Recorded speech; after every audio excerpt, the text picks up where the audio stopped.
I mean, for me, Dr. Ambedkar is a huge inspiration. And She being a low caste, she has to, sweep and clean the floors. say that people in places of privilege deny caste because I think that's not part of their experience. They don't see it and they don't feel it.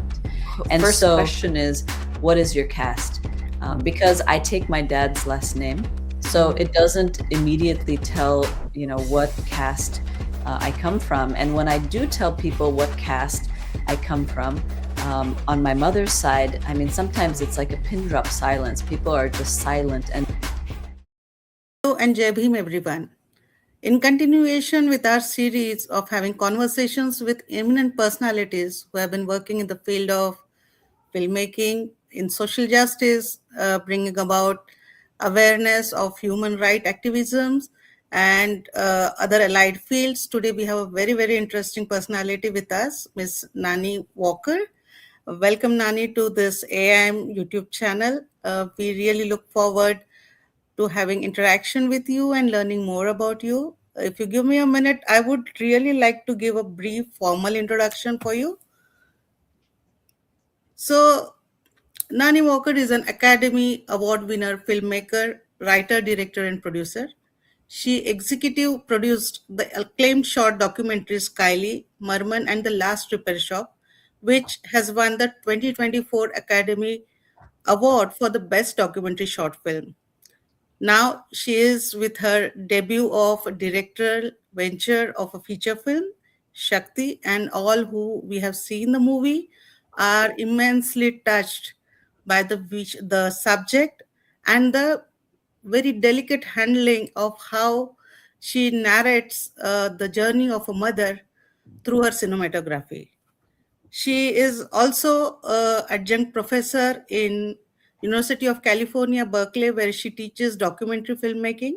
She has served on juries and selection committees for international festival committees and film labs. She has mentored filmmakers through Film Independent Global Media Makers and the USC School of Cinematic Arts American Film Showcase.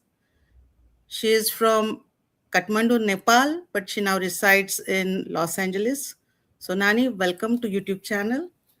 And I would like to start with uh, first accept my compliments and congratulations on your first venture for feature film, that is Shakti, and we are immensely touched by the subject.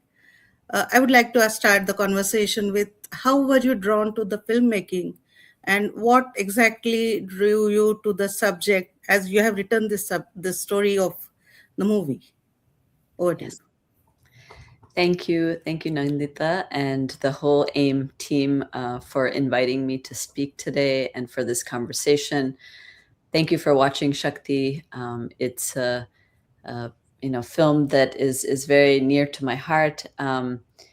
In fact, the way in which the film came about was in 2019 when I read about the 35 days statute of limitations in Nepal that were in place until 2015.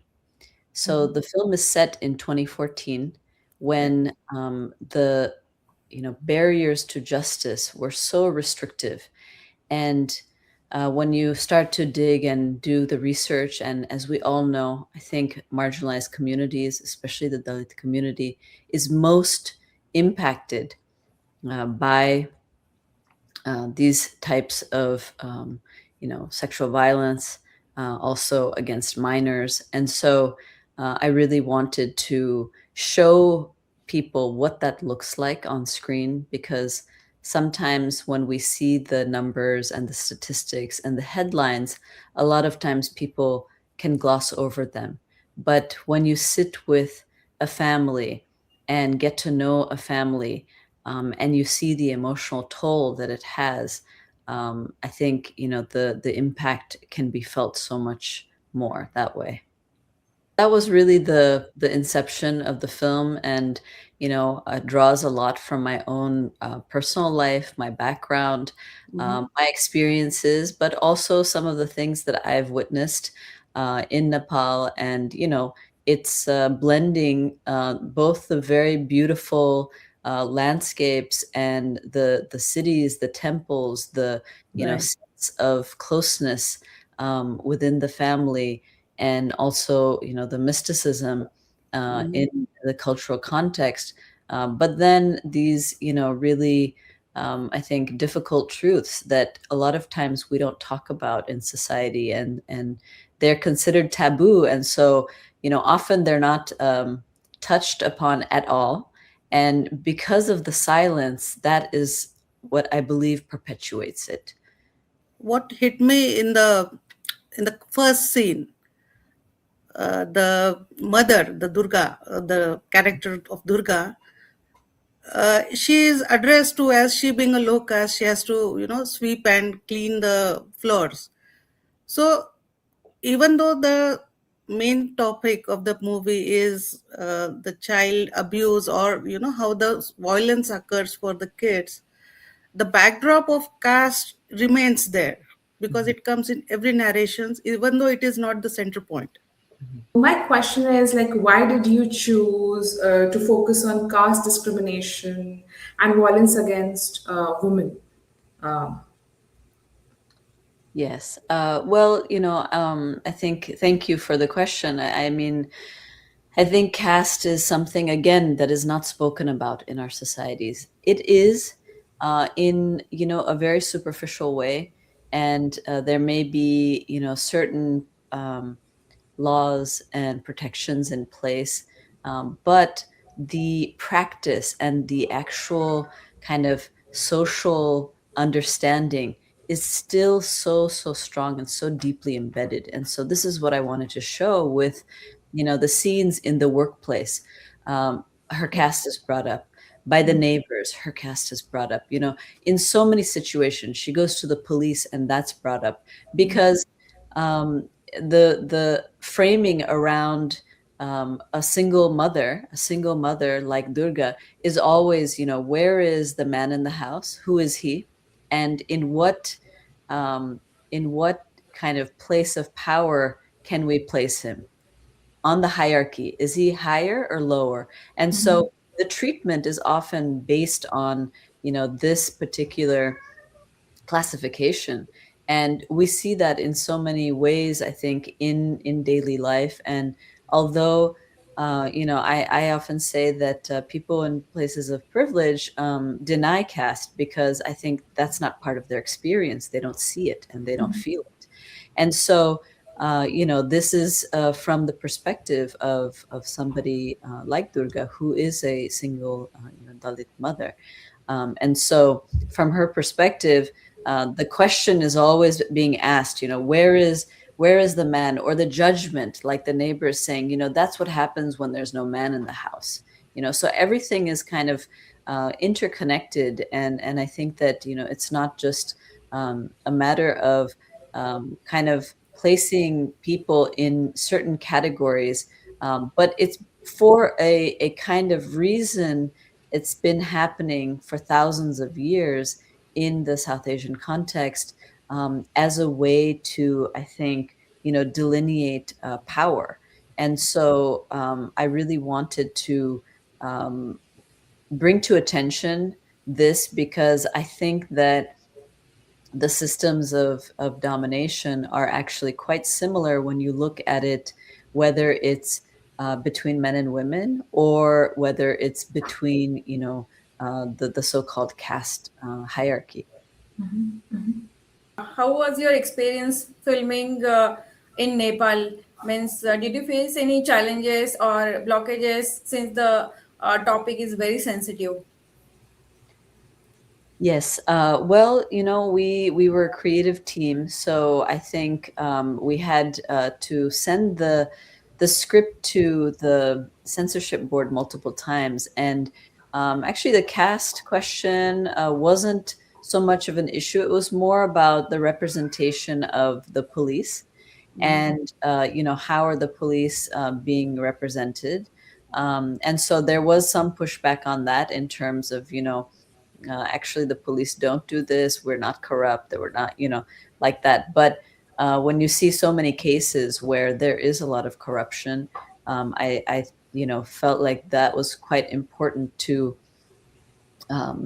bring to light in the story, because actually, those gatekeepers of power are often those who are kind of keeping the machine running, keeping that whole system of things running. Although in the laws, maybe caste is banned now, or a single mother has rights. But when you see that the practice just in a daily social setting, then you really start to question, like, okay, we, even when the laws are in place, and then eventually we see that there's certain things, for instance, when it comes to child abuse, where the laws are not even in place. It's so restrictive.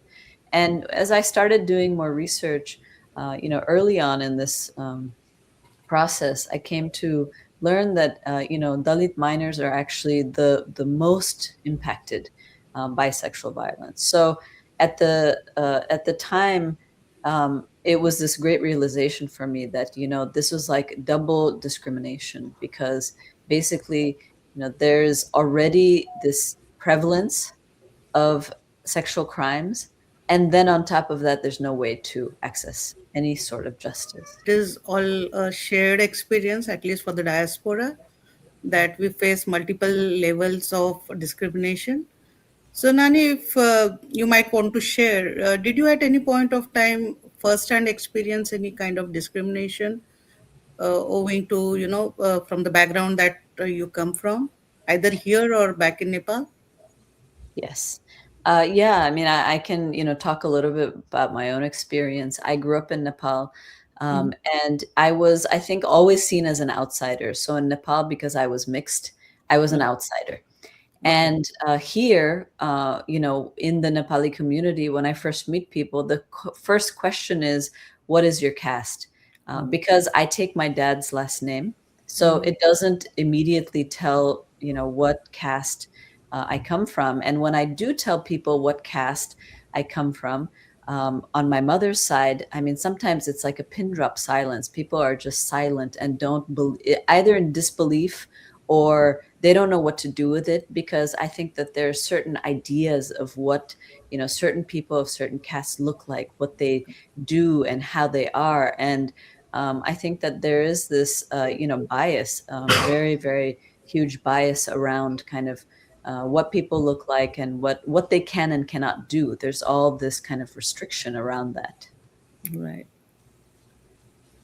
I guess your family back in Nepal must be very proud of you because you brought in Nepal into full view of the audience. I mean, not just the subject, but how you captured Nepal through your lens. It's amazing. Thank you. Yes, I hope to bring Nepal to a kind of global frame, because Nepal is a very kind of small and somewhat far away place. I mean, for us here in the U.S., it's quite far. A lot of people don't know where Nepal is, or the only association is with the mountains. And I think that the city life is very complex, and just as complex as the mountains, and just as beautiful also, because as I have aimed to portray in the film, there's so much beauty, and yet there's also so much difficulty. And so Absolutely. I think that that balance, in some ways, for me, the film is like exploring the emotional landscapes Mm-hmm. of a place, and those landscapes can be just as spectacular, but also just as devastating as a mountain like Mount Everest, which can take your life, but also is just one of the most spectacular things that you might see. Absolutely. So, as Shakti addresses many issues, as you have shown in the movie, related to women empowerment alongside caste discrimination. I would like to ask, like, how was the film being received by mainstream media or the critics, and which are directly or different sections of the society? Have you received any particular memorable feedback? Yes, thank you, Tripti.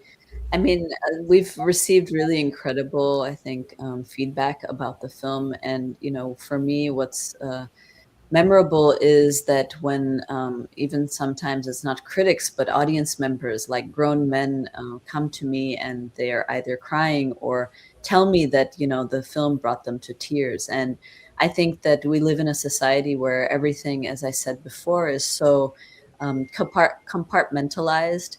And so, people are unable to really connect on a deeper level and really access like the breadth of human experience. And so the reviews have been, also really incredible. I mean, it was a difficult film to make. In the beginning, it was really hard to find support for this film, and even among some of the filmmaking community and the festivals say a lot of people don't want to, touch the topic. And I've had, European women at a festival, a European woman who came up to me and said, this is something that I would never touch. It's too taboo.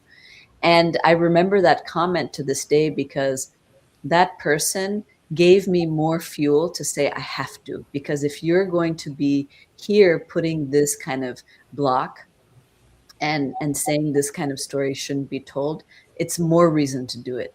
And I think, it's not only men who are perpetuating the patriarchy. In fact, there have been really incredible men who are so supportive of this film.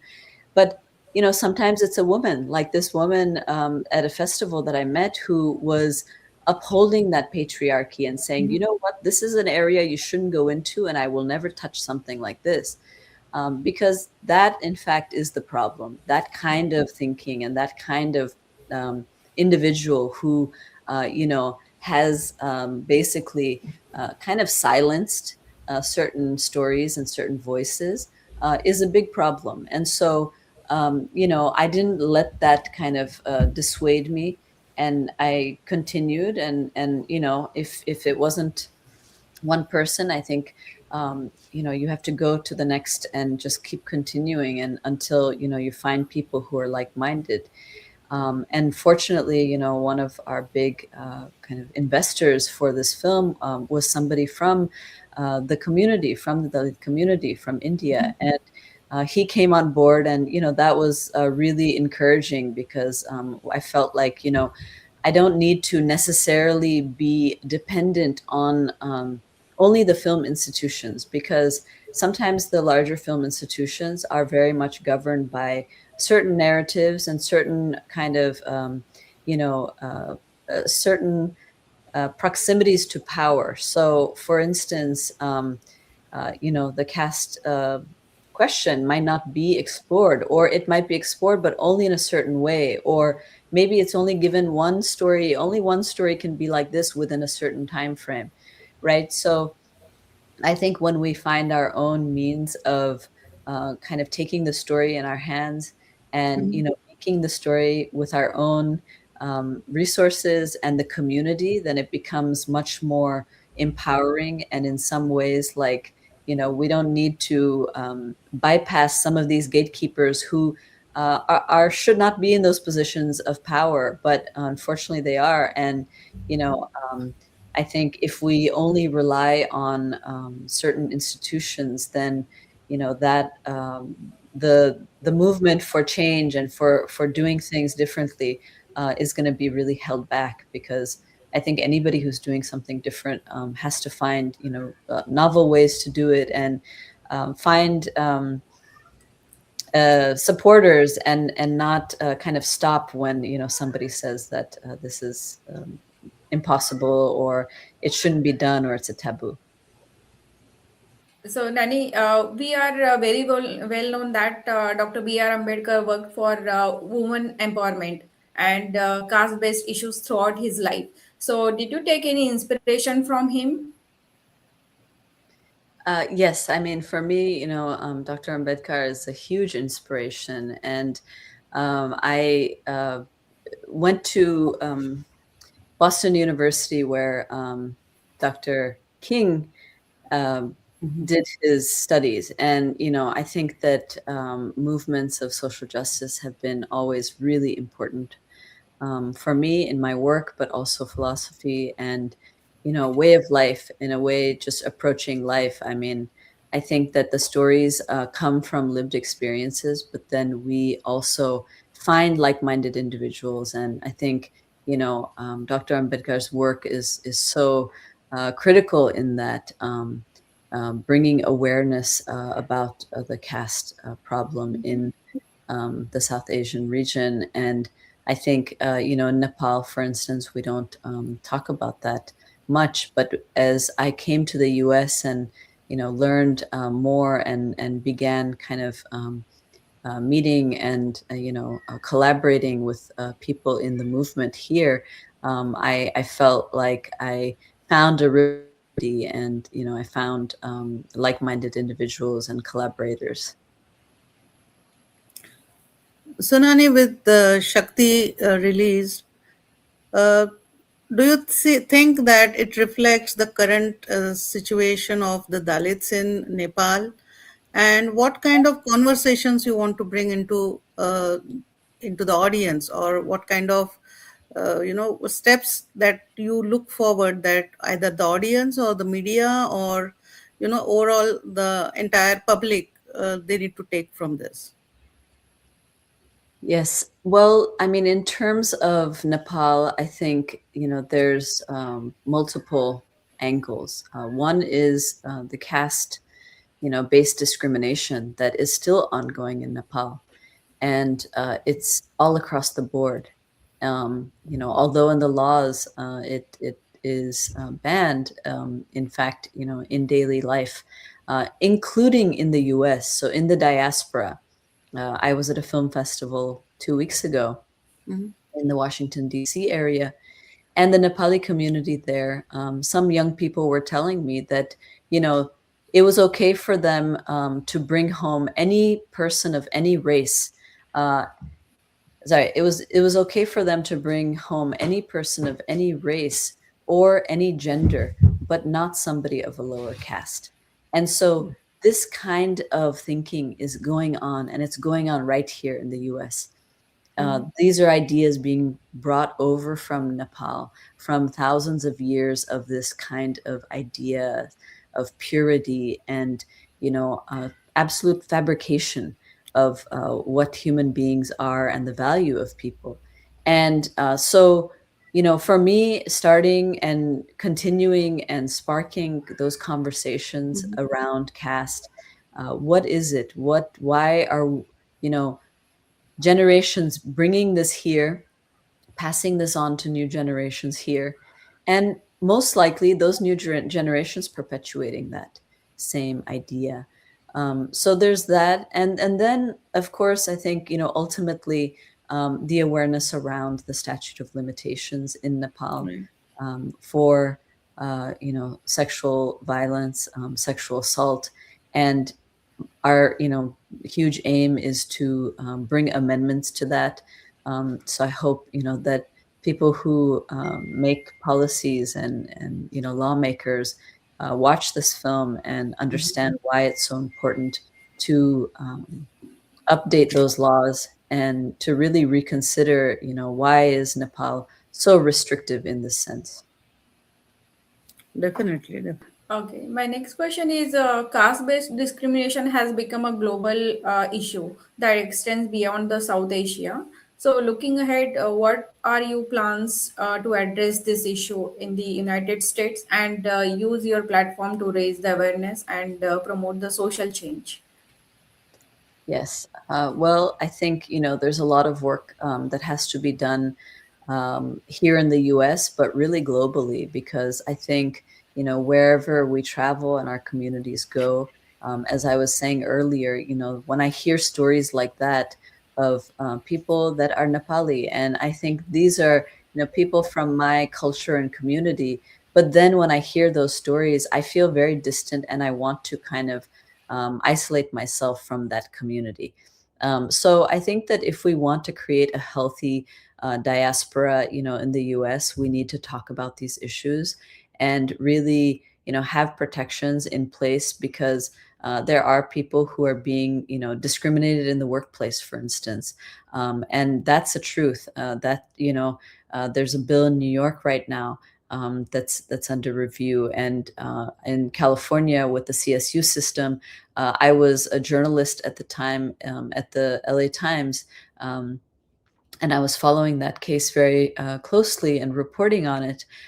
So, it's great that the CSU system has added caste as a protective category, and the same goes for Seattle. I think California as a whole needs to do that. And for instance, Governor Gavin Newsom vetoing that bill, and one of the very few bills that he's ever vetoed is quite questionable to me, because I wonder, how is he making those decisions, and is he being influenced by potential donors? And so I think we need to look at this as not only a South Asian problem, but really as a global problem, because it's something that unfortunately is seeping everywhere in the world.